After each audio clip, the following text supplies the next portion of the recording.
नमस्कार। करियर और एजुकेशन से जुड़े हमारे खास कार्यक्रम गाइड में आपका बहुत स्वागत है और मैं हूं आपके साथ शुभांगी ठाकुर।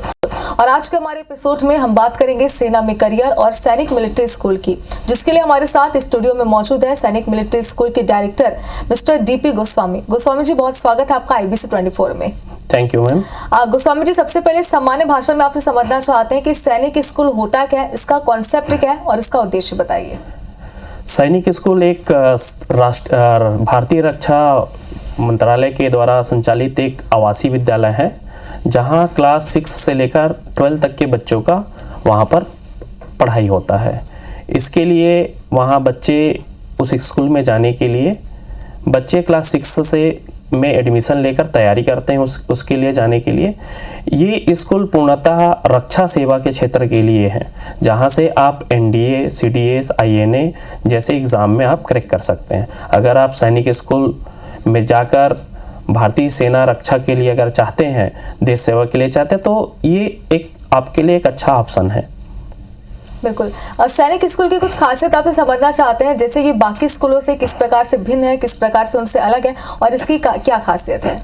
सैनिक स्कूल से अगर हम बात करें अन्य स्कूलों की, तो सैनिक स्कूल में सबसे पहले तो यही अंतर है अनुशासित जीवन शैली का। दूसरा अगर देखा जाए इनमें, तो अगर आपके अंदर देशभक्ति की भावना है, सेना में जाने की आपके अंदर जज्बा है, तो ये आपके लिए बचपन से ही आपको उस फील्ड में ट्रेनिंग दी जाती है।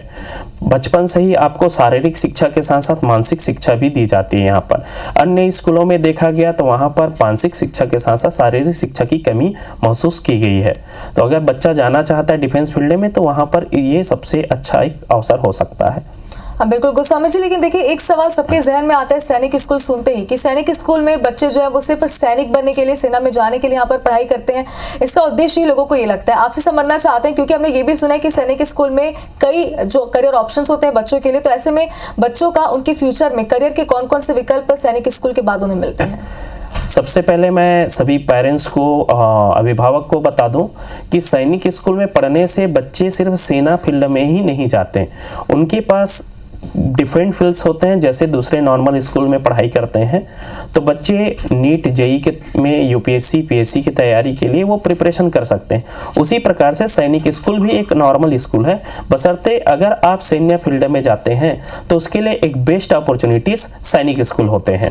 इसमें पढ़कर आप इंडिया जो नेशनल डिफेंस एकेडमी है, आप सैन्य भर्ती में एक ऑफिसर के पोस्ट पर आप वहाँ पर अगर पदस्थ होना चाहते हैं, तो ये आपके लिए बेस्ट अपॉर्चुनिटी है।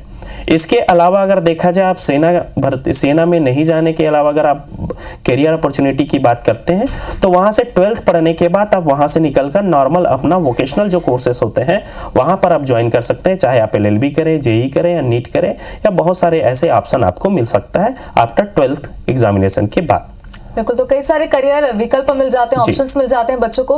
लेकिन गोस्वामी जी देखिए, हमने ये भी सुना है कि सैनिक स्कूल जो है वो सामान्य स्कूल से कई चीज़ों को लेकर के अलग होता है। कई ऐसी फैसिलिटीज होती है जो सामान्य स्कूलों में हमें नहीं मिलती है, चाहे वो प्राइवेट स्कूल हो या फिर गवर्नमेंट स्कूल हो। लेकिन सैनिक स्कूल में बच्चों को कई तरीकों से तैयार किया जाता है। कौन कौन सी वो फैसिलिटीज है जो सामान्य स्कूलों में नहीं होती है। सैनिक स्कूल में मैम अगर हम बात करते हैं बच्चों को लेकर, बच्चों के विकास को लेकर, तो सबसे पहले वहाँ पर जो बच्चों को सिखाई जाती है अनुशासन, वहाँ पर कड़ाई से अनुशासित जीवन शैली दिया जाता है। क्लास 6 उनसे बच्चों में ड्रिलिंग कराना, NCC का ट्रेनिंग देना, बच्चों को उसमें भविष्य को लेकर उनके लीडरशिप जनरेट करना, उनमें किसी भी ग्रुप को आगे लीड करने का, ट्रैकिंग का, ये बहुत सारे शारीरिक जो एक्टिविटीज़ है जो नॉर्मल स्कूल में नहीं होते हैं, वहाँ पर आपको देखने को मिलेगा। इसके अलावा डिफेंस से रिलेटेड जितने भी हमारे बड़े बड़े जो अधिकारी हैं उन लोगों का विजिटिंग होता है वहाँ पर, और डिफेंस से रिलेटेड जो हमारे मिनिस्टर हैं उन वहाँ पर विजिट करते हैं। और बच्चों को different schools, different all over India में अगर देखा जाए पूरे भारत में, तो बहुत सारे ऐसे प्लेसेस है जहाँ पर इन लोगों को ट्रैकिंग के लिए ले जाते हैं, ड्रिलिंग के लिए ले जाते हैं। तो ये अपॉर्चुनिटी दूसरे स्कूल्स में कहीं ना कहीं नदारद महसूस होती है, क्योंकि सैनिक स्कूल ने इस पर पूर्णतः जोर दिया जाता है। बिल्कुल गोस्वामी जी, देखिए ये तो बात हो गई सैनिक स्कूल के उद्देश्य की और इसमें क्या फैसिलिटीज है, लेकिन अब सबसे महत्वपूर्ण क्वेश्चन है, क्योंकि सैनिक स्कूल में सिलेक्शन कैसे होता है, बच्चों को कब से तैयारी करनी चाहिए और कैसे इसकी पूरी प्रक्रिया होती है, इसके बारे में जरा समझाइए। सैनिक स्कूल की अगर हम तैयारी की बात करें तो इसमें एडमिशन का जो प्रक्रिया है वो काफ़ी जटिल है। सबसे पहले तो इसका अगर हम सिलेबस या करिकुलम की अगर बात करते हैं, चर्चा करते हैं, तो इसमें काफ़ी वास्ट सिलेबस है और इसमें देखा गया जो एग्ज़ाम कंडक्ट कराते हैं वो NTA कराते हैं, नेशनल टेस्टिंग एजेंसी के द्वारा कराई जाती है।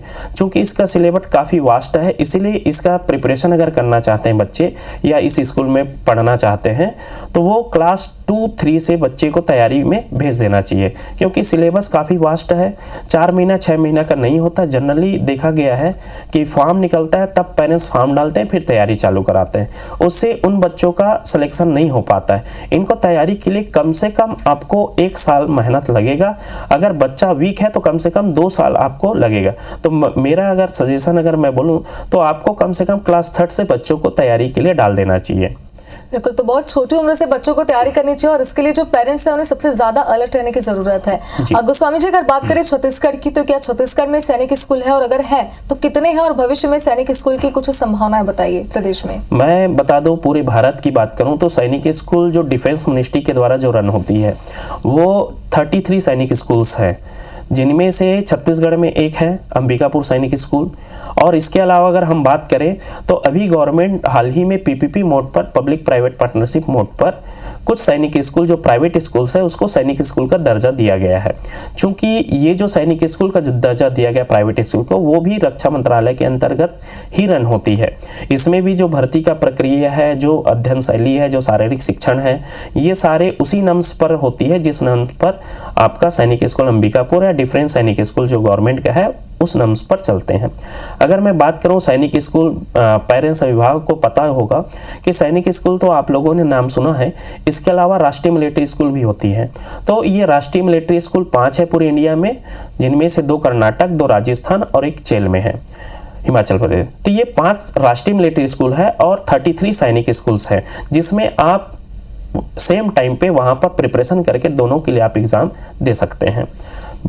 छत्तीसगढ़ की बात करें, छत्तीसगढ़ में कितने ऐसे सैनिक स्कूल्स हैं, तो एक मैंने बताया आपको सैनिक स्कूल अंबिकापुर, जो कि ये रक्षा मंत्रालय के अंतर्गत रन है, और 4 और सैनिक स्कूल है, जिनमें से एक है आपका रायपुर में, एक राजनांदगांव में, एक बेमेतरा में और एक बिलासपुर में। तो टोटल अगर देखा जाए, एक गवर्नमेंट के अकॉर्डिंग रन हो रहा है और एक प्राइवेट सेक्टर PPP मोड पर रन होने वाले 4 है। टोटल 5 सैनिक स्कूल अभी भी यहाँ छत्तीसगढ़ में कार्यरत है।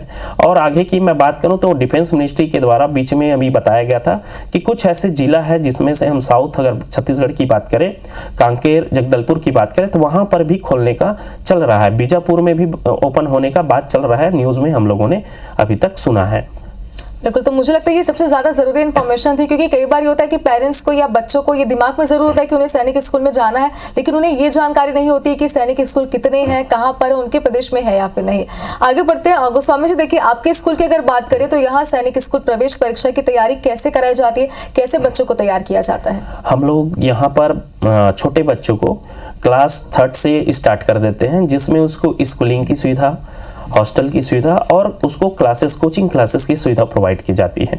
यहाँ अगर हम बात करें तो जिस प्रकार से सैनिक स्कूल का करिकुलम है, जो सिलेबस है, उसके अकॉर्डिंग ही हम करते हैं। इसके अलावा हम शारीरिक शिक्षा पर भी जोर देते हैं।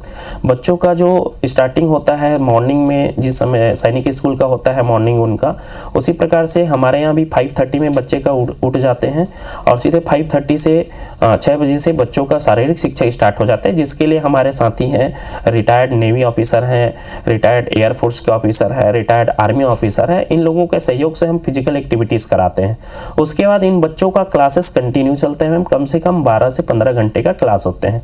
यहाँ पर पेरेंट्स की अगर बात करें तो पेरेंट्स, मैं जब बोल रहा हूँ तो उनको आसान लग रहा होगा सर बोल रहे हैं, लेकिन एक 3rd वाले बच्चे को हम 12 से 15 घंटे का क्लास देते हैं और वो पूरे 24 घंटे की मैं बात कर रहा हूँ।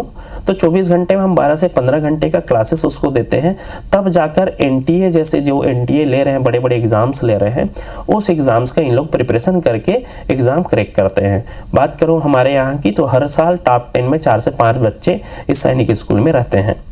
बिल्कुल गोस्वामी जी, अगर बात करें पिछले कुछ वर्षों की और परसेंटेज की, तो पिछले कुछ वर्षों में आपके स्कूल से सैनिक स्कूल में चयनित छात्रों की सफलता दर कैसे रही है? अभी तक हम लोग 380 बच्चों को सैनिक स्कूल्स, RMS और REMC और नवोदय विद्यालय जैसे जो उच्च शिक्षण संस्थान है सरकार का, उसमें 380 बच्चे का सिलेक्शन हो चुका है। हर साल हम पिछले 8 वर्ष से इस छत्तीसगढ़ राज्य और बिलासपुर में कार्यरत हैं, जिनमें 8 सालों से हम लोगों ने 100% रिजल्ट दिए हैं और हर साल टॉप 10 में 4 से 5 बच्चे हमारे यहाँ रहते हैं। पिछले साल के अगर रिजल्ट देखें तो हमारे यहाँ से 6 बच्चे टॉप 10 में आए हैं, जिनमें से फर्स्ट रैंक पर ओजस्वी निधि सोनी है और इसके अलावा शुभम कुमार है। बहुत सारे ऐसे बच्चे हैं जो हमारे यहाँ टॉप 10 में रहते हैं। बिल्कुल, सफलता दर काफी अच्छी और मुझे लगता है कि जो बच्चे हैं उनकी रुचि भी इसमें बढ़ती जा रही है। गोस्वामी जी देखिए, अगर बात करें अनुशासन की, तो अनुशासन किसी भी फील्ड की बात करें, चाहे वो सेना में जाए या फिर डॉक्टर बने या फिर इंजीनियर बने, लेकिन अनुशासन सबसे ज्यादा जरूरी होता है।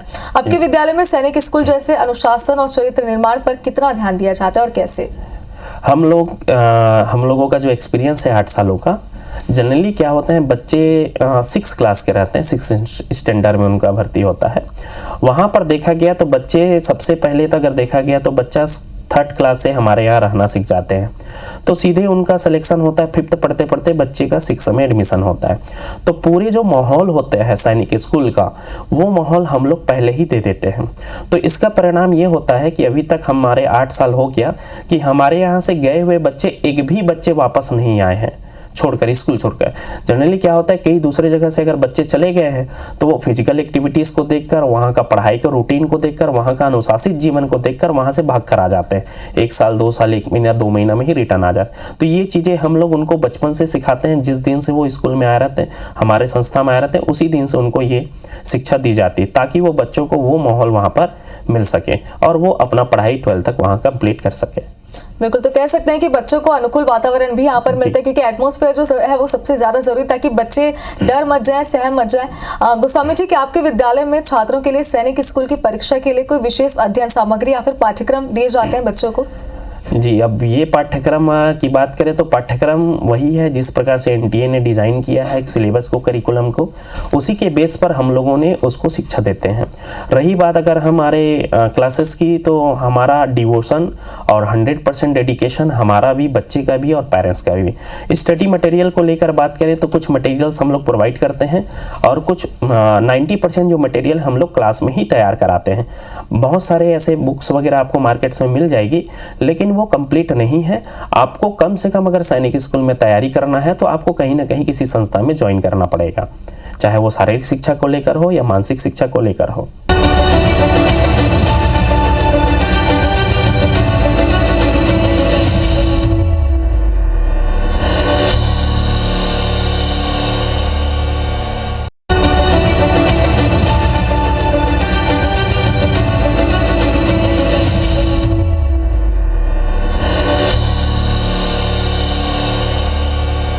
जैसे कि आपने बात की शारीरिक और मानसिक शिक्षा की, तो अक्सर कहा जाता है कि अगर बच्चों का सही समय पर शारीरिक विकास, मानसिक विकास सही तरीके से हो, तो आगे फ्यूचर में जितनी कठिनाइयां आती है, चाहे करियर को लेकर या जिंदगी को लेकर, वो उसे अच्छे से पार कर जाते हैं, अच्छे से उसे डील कर पाते हैं। क्या आपके विद्यालय में शारीरिक फिटनेस और मानसिक तैयारी के लिए भी छात्रों को प्रशिक्षित किया जाता है, और किया जाता है तो उसकी प्रक्रिया क्या होती है, कैसे उन्हें तैयार किया जाता है? हमारे यहाँ सबसे पहले तो जिस चीज़ों का तैयारी कर रहे हैं बच्चे सैनिक स्कूल का, उसके लिए जो ऑलरेडी पहले से वहाँ कार्यरत थे, जैसे नेवी में थे कार्यरत हमारे सर हैं, रिटायर्ड आर्मी ऑफिसर हैं, एयरफोर्स के जो हमारे सर हैं, आर्मी के जो सर हैं, इन लोग उस जीवन को जिए हैं, देखे हैं कि आर्मी में क्या चीज़ होते हैं, वही चीज़ों को हमारे छोटे बच्चों में इम्प्लीमेंटेशन करते हैं।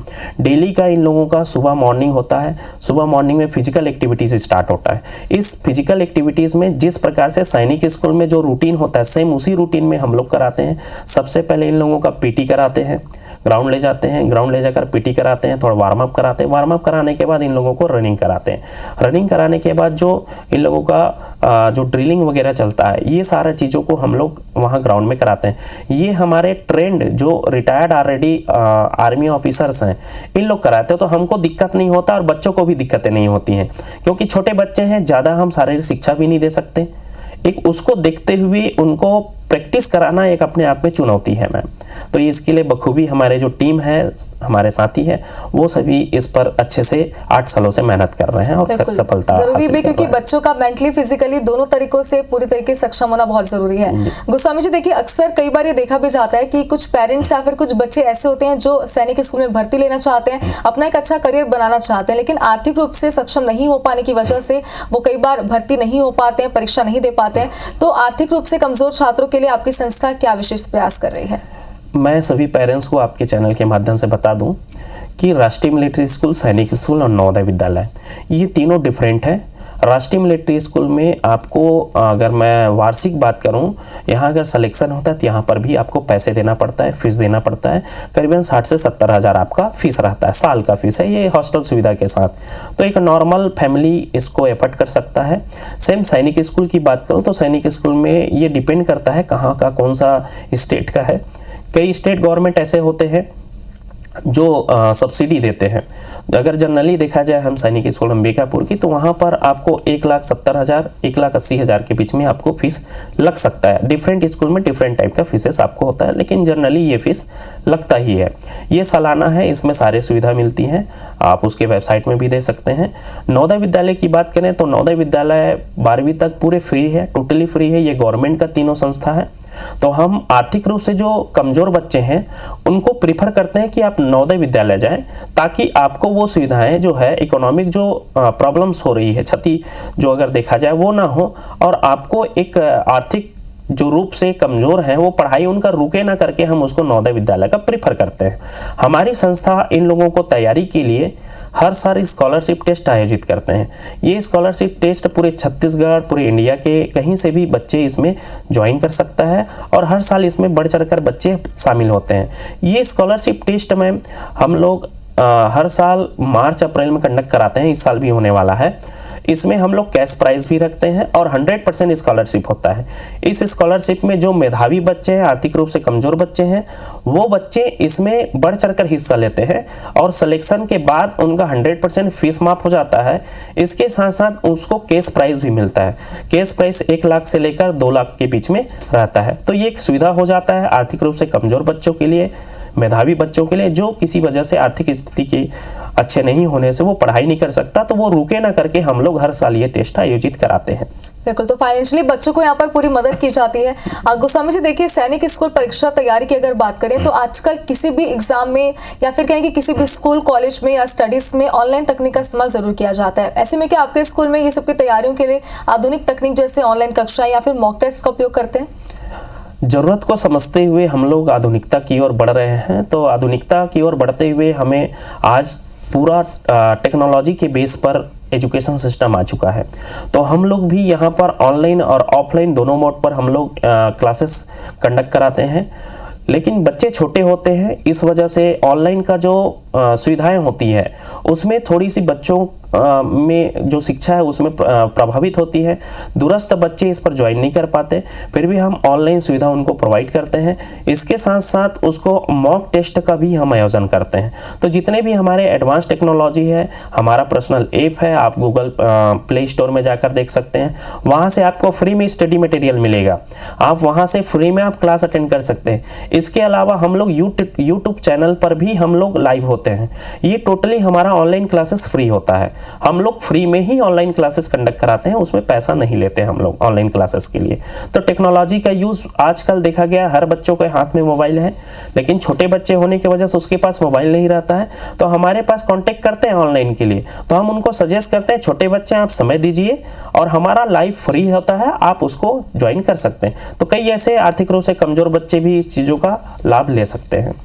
हाँ बिल्कुल गोस्वामी, जैसे कि आपने बताया कि तैयारी तो बच्चों को अच्छे से कराई जाती है सैनिक स्कूल के लिए, उनको मेंटली फिजिकली भी तैयार किया जाता है। लेकिन आपसे ये समझना चाहते हैं, क्योंकि आप एक्सपर्ट हैं, सैनिक स्कूल की तैयारी में सबसे बड़ी चुनौतियां क्या होती है और आप उन्हें कैसे हल करते हैं? सबसे बड़ी चुनौतियां हैं कि बच्चों को तो हम बाद में समझाएंगे, सबसे पहले पेरेंट्स को समझाना। पेरेंट्स अधिकतर जानते नहीं है कि ये क्या होता है। जैसे हम बात कर रहे हैं सैनिक स्कूल्स की, तो सिर्फ सुने होंगे सैनिक स्कूल्स की, लेकिन राष्ट्रीय मिलिट्री स्कूल्स के बारे में नहीं सुने हैं, नवोदय विद्यालय की बात सुने रहते हैं। तो सबसे बड़ी चैलेंजेस है कि पेरेंट्स को जानकारी देना। क्योंकि ये जो डिसीजन होता है ये डायरेक्ट बच्चे नहीं लेते। बच्चे को तो पता नहीं होता है, 3rd 4th 5th वाले बच्चे उतने अवेयर नहीं होते कि उसको जीवन में क्या करना है, क्या बनना है। तो ये सबसे बड़ी चुनौती है हम लोगों की कि पेरेंट्स को काउंसलिंग करना, पेरेंट्स को बताना। दूसरी ये होता है कि जब बच्चों को ज़रूरत पड़ते हैं, जैसे पेरेंट्स आते हैं हमारे यहाँ, अधिकतर कई ऐसे पेरेंट्स को देखा गया है कि एज निकल जाता है, एज निकलने के बाद वो आते हैं तो वहाँ पर मायूस हो जाते हैं। तो ये सबसे बड़ी चैलेंजेस है, पेरेंट्स को गाइड करना, पेरेंट्स को बताना कि आपके पास अपॉर्चुनिटी क्या है। लोग हमारे यहाँ नवोदय विद्यालय के एडमिशन के लिए आते हैं तैयारी कराने के लिए, फिर हम बताते हैं कि आपके बच्चे ये भी तैयारी कर सकते हैं और ये भी तैयारी पे लग कर सकते हैं, आप अपने सुविधा अनुसार देखिए आपको किस फील्ड में जाना है। तो ये सबसे बड़ी चुनौती है मैम हमारे लिए। दूसरा चुनौती बच्चों को लेकर, क्लास 3rd के बच्चों को इतना वास्ट सिलेबस की अगर बात करें, बहुत बड़ा सिलेबस होता है जो एक SSC लेवल का, व्यापम लेवल का, बैंकिंग लेवल का, PSC लेवल का सिलेबस है। ये अगर हम सिलेबस की बात करें तो काफ़ी बड़ा सिलेबस है और इतने छोटे बच्चों को इस उम्र में इतनी बड़ी जानकारी देना, ये सबसे बड़ी चैलेंजेस होता है। तो हमें 1-2 साल लग जाते हैं पूरे सिलेबस को कवर करने में। एक 3rd क्लास के बच्चे की बात कर रहा हूँ, 5th 6th वालों को तो साल भर लग जाते हैं। तो ये सबसे बड़ी चुनौती है कि बच्चों को बताना कि बेटा तुम किस लिए आए हो। 3 से 4 महीना हमको मैडम यही बताने में लग जाता है कि बेटा तुम क्या करने आए हो। तो उनको एक तो घर का माहौल, 3rd क्लास 4th क्लास के बच्चे ज़्यादा उम्र के नहीं होते हैं, कम उम्र के रहते हैं, उसको घर का माहौल या घर ही याद आते हैं हमेशा। तो 3-4 महीना तो ये हमको ये बताना पड़ता है कि तुम किस लिए आए हो। तो ये सबसे बड़ी चैलेंजेस है। उसके बाद उनका पढ़ाई चालू होता है। तो एक चैलेंजेस हम फेस करते हैं। ये आपने सबसे बड़े चैलेंजेस बताए, क्योंकि पेरेंट्स को पहले समझाना, उन्हें पहले तैयार करना और उसके बाद बच्चों को तैयार करने में जाहिर सी बात है समय तो काफी लगता होगा। गोस्वामी जी, सैनिक स्कूल तैयारी के क्षेत्र में आपकी संस्था की भविष्य की क्या योजनाएं हैं, क्या फ्यूचर प्लान्स हैं, इनके बारे में जरा बताइए। हम अभी हमारे यहाँ 200 से ज़्यादा बच्चे अभी अध्ययनरत है, जिसमें हॉस्टल फैसिलिटीज़, स्कूलिंग और कोचिंग की सुविधा दे रहे हैं। हमारा एक ब्रांच बिलासपुर में भी है, पेरेंट्स के डिमांड पर ही हम लोग बिलासपुर में वहाँ पर ओपन किए। तो हमारी अगर हम भविष्य की बात करें तो हम ज़्यादा से ज़्यादा जो आर्थिक रूप से कमज़ोर बच्चे हैं उस पर हम फोकस कर रहे हैं, ताकि वो बच्चे, अगर हम एजुकेशन सिस्टम की बात करें तो सरकार इस पर ज़्यादा जोर नहीं दे पा रही है जिस प्रकार से, जिस हिसाब से दूसरी स्टेट के गवर्नमेंट हमारा शिक्षा क्षेत्र को दिया जा रहा है। मैं किसी को दोष नहीं दूंगा, लेकिन यहाँ पर थोड़ा सा ध्यान देने की ज़रूरत है, क्योंकि छत्तीसगढ़ ऐसा स्टेट है जो सुदूर एरिया में है और काफ़ी बाद में इनका डेवलपमेंट हुआ है। यहाँ सैनिक शिक्षा को लेकर या सैनिक भर्ती को लेकर अवेयरनेस की काफ़ी कमी है। हमारे यहाँ जितने बच्चे रहते हैं मोस्टली आउट ऑफ स्टेट के, हमारे छत्तीसगढ़ के बाहर के बच्चे ज़्यादा मिलते हैं, क्योंकि उनको पता है इन चीज़ों के बारे में। तो लोगों को अवेयर करना हमारा मेन मोटो है। जगह जगह पर हम सेमिनार कंडक्ट करा रहे हैं। पहले हम लोग 1 बच्चे से स्टार्ट किए थे, आज हमारे पास 200 बच्चे हैं। कहीं ना कहीं हम लोग पेरेंट्स को मोटिवेट कर रहे हैं। तो हमारा नेक्स्ट जो टारगेट है पूरे छत्तीसगढ़ में इन स्कूल को लेकर प्रचार प्रसार करना कि भाई सैनिक स्कूल भी एक स्कूल है जिसमें आप तैयारी कर सकते हैं, आप अपने बच्चों का भविष्य सैनिक फील्ड में आप दे सकते हैं। तो इसके लिए हमें अवेयरनेस करना। दूसरा, जिस प्रकार से स्कूल सैनिक स्कूल का संचालन होता है उसी प्रकार से हम सारी सुविधा प्रोवाइड करने का प्रयास करेंगे और देखेंगे हम दूसरे जहाँ जिस शहर में छत्तीसगढ़ में हमें संस्थान ओपन करने की ज़रूरत पड़ेगी, वहाँ से बच्चे अगर नहीं आ पा रहे तो हम बच्चे तक पहुँचकर हम वहाँ पर कोशिश करेंगे, उनको पढ़ाने का हम लोग प्रयास करेंगे। बिल्कुल गोस्वामी जी, देखिए हम भी यही उम्मीद करते हैं कि आपके आगे की जो योजनाएं हैं, जो प्लान्स हैं बच्चों के लिए और अपनी संस्थान के लिए, वो जरूर पूरे हों, सफल हों। फिलहाल आप हमारे साथ जुड़े, आपने सैनिक स्कूल को लेकर कई सारी जानकारियां दी, पेरेंट्स को कैसे अलर्ट रहना है, बच्चों को कैसे अलर्ट रहना है, ये भी आपने बताया। बहुत शुक्रिया आपका हमारे साथ जुड़ने के लिए। Thank you. और इसी के साथ हमारे खास कार्यक्रम गाइड में फिलहाल इतना ही। आप देखते रहिए IBC 24। नमस्कार।